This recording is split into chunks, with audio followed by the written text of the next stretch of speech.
Good morning students. आज का हमारा टॉपिक है इलेक्ट्रॉन गेन एंथैल्पी। हम लोग प्रॉपर्टीज़ पढ़ रहे थे, पिछली में हमने आयनाइजेशन एंथैल्पी पढ़ा था।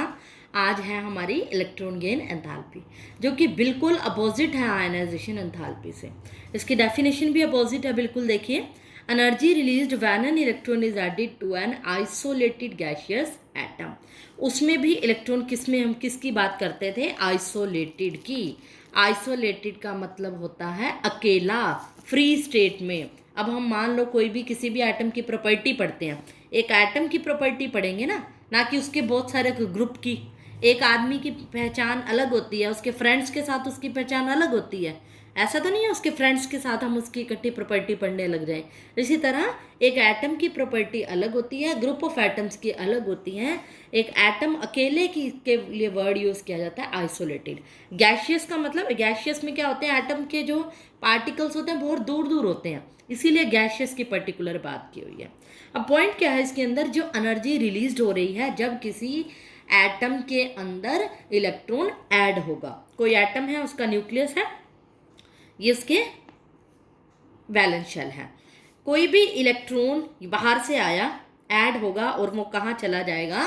वैलेंस शेल के अंदर। वैलेंस शेल के अंदर इलेक्ट्रॉन जब ऐड होगा तो उस टाइम पे कुछ एनर्जी क्या होगी? रिलीज्ड होगी। वही जो एनर्जी होती है वही होती है इलेक्ट्रॉन गेन एंथैल्पी। एंथैल्पी का मतलब एनर्जी, इलेक्ट्रॉन गेन मतलब लेने में जो एनर्जी लग रही है। आयनाइजेशन क्या थी? उल्टा था। वैलेंस शेल के इलेक्ट्रॉन को निकालने में जो एनर्जी लगती है, मतलब जो एनर्जी हम लगाते हैं वो क्या होती है?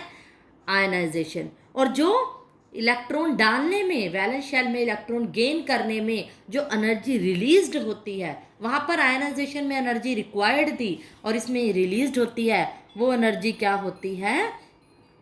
Electron gain enthalpy. तो हो गई ना ये electron gain enthalpy ionization enthalpy की बिल्कुल अपोजिट। अब जो एनर्जी रिलीज्ड हो रही है, डेल्टा एच मतलब एंथैल्पी, ईजी मतलब इलेक्ट्रॉन गेन एंथैल्पी जो हो गई, वो क्या होती है? नेगेटिव होती है, क्योंकि इस टाइम पे एनर्जी क्या हो रही है? रिलीज्ड हो रही है। अब देखो कैसे, इसको पहले मैं इसको डिटेल में एक्सप्लेन कर रही हूँ। Successive ionization, sorry, electron gain enthalpy explain करूँगी, तब आपको नेगेटिव पॉजिटिव का कंसेप्ट क्लियर होगा। इसमें नेगेटिव पॉजिटिव का कंसेप्ट बहुत इंपॉर्टेंट है, आगे फैक्टर्स में काम आएगा। यहाँ पर क्या है, एनर्जी क्या हो रही है? रिलीज, तो क्या होगी? नेगेटिव। मान लेती हूँ मैंने कोई मेटल लिया, कोई एटम ले लिया। उस मेटल ने, एटम ने, कोई भी मेटल एक्स ले लो, एटम है ये एक्चुअल में, कोई भी एटम है, एक्स है, उसने क्या करी? एनर्जी, इलेक्ट्रॉन क्या किए? गेन किए। मान लो प्लस इलेक्ट्रॉन लिए, लेने पर चार्ज क्या आता है? नेगेटिव। और एनर्जी, इलेक्ट्रॉन गेन एंथैल्पी कैसी हो गई? नेगेटिव। एनर्जी रिलीज हो रही है, यही मैंने कहा। अब मैं कहती हूँ जैसे सक्सेसिव में क्या होता है, आयनाइजेशन में क्या होता था, इसमें से इलेक्ट्रॉन फिर निकाला जाता था। अब सक्सेसिव इलेक्ट्रॉन गेन है तो ये इलेक्ट्रॉन और लेगा। अब देखो, एक्स नेगेटिव चार्ज पहले ही आ गया, इलेक्ट्रॉन और आ गया। इसमें पहले ही नेगेटिव चार्ज है, इलेक्ट्रॉन में भी नेगेटिव है। नेगेटिव नेगेटिव में क्या होगी? रिपल्शन। तो ये इलेक्ट्रॉन नहीं लेना चाहेगा, क्योंकि इसके पास तो ऑलरेडी नेगेटिव है। इलेक्ट्रॉन में भी नेगेटिव है, नेगेटिव नेगेटिव में रिपल्शन होती है, तो इसलिए ये इलेक्ट्रॉन नहीं लेना चाहेगा। नहीं लेना चाहेगा क्योंकि इसको पता है कि लेते ही इसके ऊपर 2 नेगेटिव आ जाएगा। तो अब सोच के देखिए, एनर्जी रिलीज हो रही थी, अब उस टाइम से एनर्जी क्या होगी? इस टाइम पे जो एनर्जी होगी वो पॉजिटिव होगी, क्योंकि इससे उल्टी होगी। इस टाइम पे एनर्जी जो रिलीज हो रही थी वो इलेक्ट्रॉन गेन एंथैल्पी थी। इस टाइम पे ये नहीं चाह रहा था कि ये इलेक्ट्रॉन को रिलीज करे। तो यानी यहाँ पर जनरली, यहाँ पर आप लिख सकते हैं जनरली मतलब जब मोर नेगेटिव होगी तो वो मतलब खुशी खुशी इलेक्ट्रॉन ले लेगा। इसका मेन कंसेप्ट ही यही है। और जब क्या हो गई, एनर्जी क्या हो जाएगी? इससे थोड़ी सी, इसका मतलब ये कह लो कि नेगेटिव है, अब उससे थोड़ी और ज़्यादा लगेगी एनर्जी। यही हुआ ना, पहले तो नेगेटिव थी एनर्जी, क्या थी? मोर नेगेटिव थी ना। मोर नेगेटिव का मतलब ही ये, अब ज़्यादा। यहाँ पर मोर नेगेटिव का मतलब क्या है?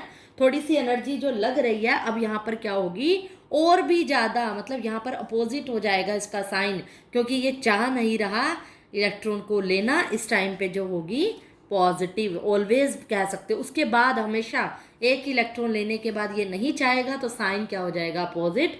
अब मान लो ये, और इसमें मैं कह रही हूँ इलेक्ट्रॉन ले, और इलेक्ट्रॉन लेगा x2 नेगेटिव, इलेक्ट्रॉन लेगा तो चार्ज क्या आएगा x3 नेगेटिव। तो इलेक्ट्रॉन गेन एंथैल्पी क्या हो जाएगी, डेल्टा एच ई जी पॉजिटिव। बाद में ऑलवेज क्या होती है, पॉजिटिव। जनरली इसका जो साइन होता है वो क्या है, नेगेटिव। तो ये बात क्लियर हुई। अब मैं आपको छोटा सा एक कंसेप्ट और बताती हूँ। एक वर्ड होता है इलेक्ट्रॉन एफिनिटी, उससे ये कंसेप्ट और ज़्यादा क्लियर हो जाएगा। इलेक्ट्रॉन एफिनिटी भी यही एनर्जी होती है कि इलेक्ट्रॉन को ऐड करने में जो एनर्जी रिलीज हो रही है। बस ये क्या होती है, जो इलेक्ट्रॉन एफिनिटी होती है ये negative of electron gain enthalpy होती है। अगर इसका साइड पॉजिटिव होगा साइन, इसका क्या होगा, नेगेटिव।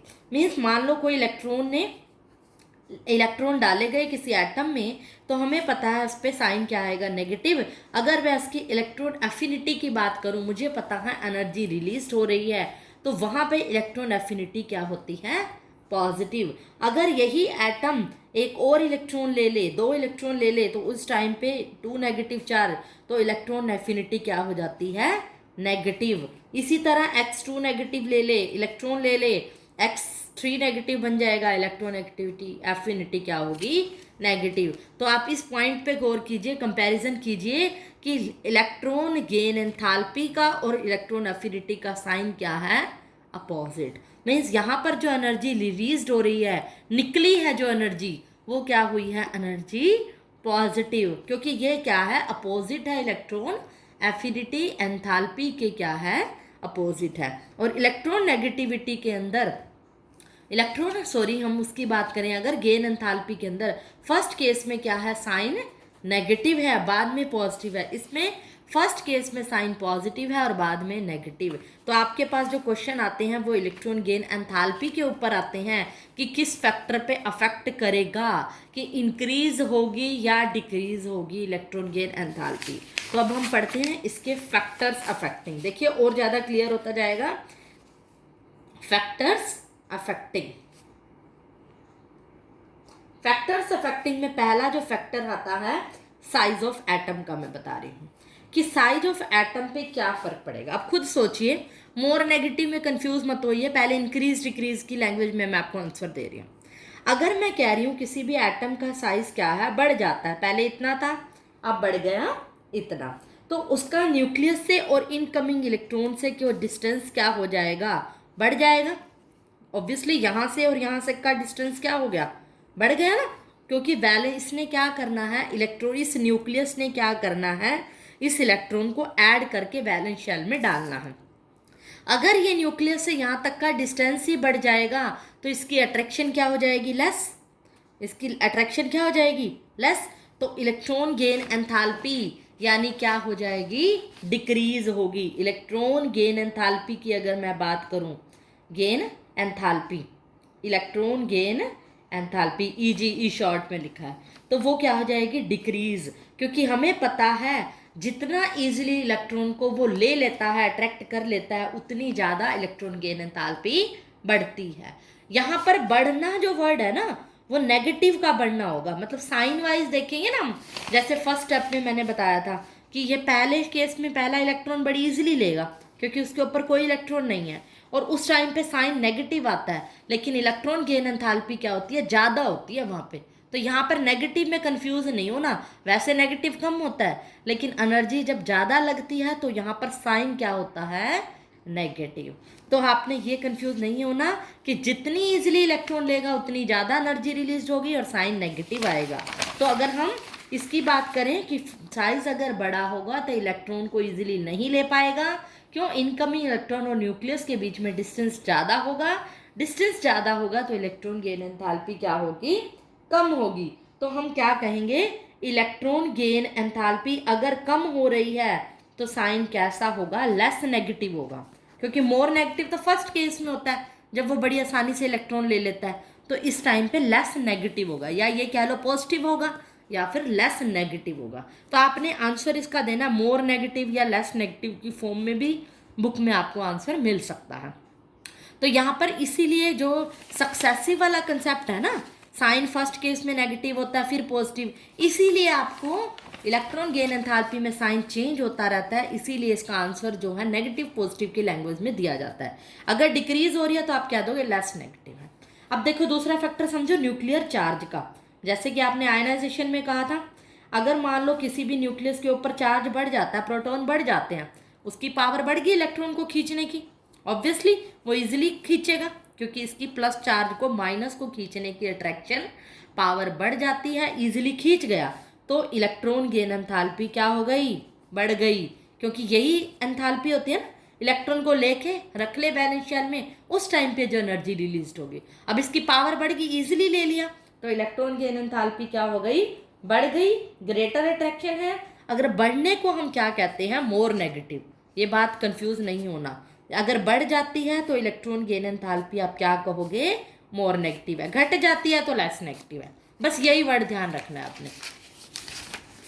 तीसरा जो फैक्टर है, लास्ट फैक्टर जो है इलेक्ट्रॉनिक कॉन्फ़िगरेशन का, इलेक्ट्रॉनिक कॉन्फ़िगरेशन, ये बात मैंने आयनाइजेशन जो एंथैल्पी के नेक्स्ट लेक्चर में बताई थी।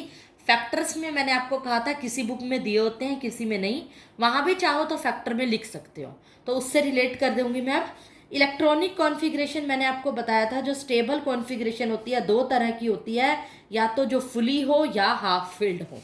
फुली मतलब जैसे डी में 10 इलेक्ट्रॉन आते हैं तो वो फुली होगा, पी में 6 आते हैं, एस में 2 आते हैं तो ये होंगे फुली फिल्ड। हाफ होंगे डी के अकॉर्डिंग 5, 10 का आधा 5, 6 का आधा 3, एस का आधा, S2 का आधा 1, तो ये होगी हाफ फिल्ड। ये कॉन्फ़िगरेशन क्या होती है, स्टेबल। अगर कोई कॉन्फ़िगरेशन स्टेबल है, अगर कोई एटम स्टेबल है, तो वो नहीं चाहेगा कि कोई बाहर से इलेक्ट्रॉन आए, उसको पसंद नहीं है क्योंकि उसकी स्टेबिलिटी डिस्टर्ब हो रही है। अगर आप अपने घर में खुश हो, आप नहीं जाओगे दूसरों के घर में जाना या अपने मेहमान को किसी को अपने घर में लाना, क्योंकि आप अपने घर में खुश हो। ये भी इलेक्ट्रॉनिक कॉन्फ़िगरेशन अपने घर में खुश है, सेटिस्फाई है, स्टेबल है, ये नहीं चाहती कि बाहर से कोई इलेक्ट्रॉन आए। यानी कि अगर इलेक्ट्रॉनिक कॉन्फ़िगरेशन स्टेबल होगी, फुली फिल्ड या हाफ फिल्ड होगी, तो उसकी टेंडेंसी क्या होगी, स्मॉल होगी, टेंडेंसी स्मॉल होगी टू एक्सेप्ट इलेक्ट्रॉन, वो नहीं चाहेगी कोई बाहर से इलेक्ट्रॉन आए। अगर टेंडेंसी स्मॉल होगी यानी इलेक्ट्रॉन गेन एंथैल्पी क्या होगी, कम होगी, ऑब्वियसली वो नहीं चाहेगा कि इलेक्ट्रॉन बाहर से आए। और कम को मैंने क्या कहा है आपको, अगर कम हो, ऊपर देखो फर्स्ट कंसेप्ट में लेस के लिए आपने क्या लिखना है, अगर इलेक्ट्रॉन गेन एंथैल्पी लेस है तो उस केस में आप क्या कहोगे, वो लेस नेगेटिव है। मोर नेगेटिव इंक्रीज के लिए यूज करना है, लेस नेगेटिव किसके लिए करना है, डिक्रीज के लिए। यानी ये कह लो electronic configuration is inversely proportional to electron gain enthalpy, EGE short में लिख रही हूँ।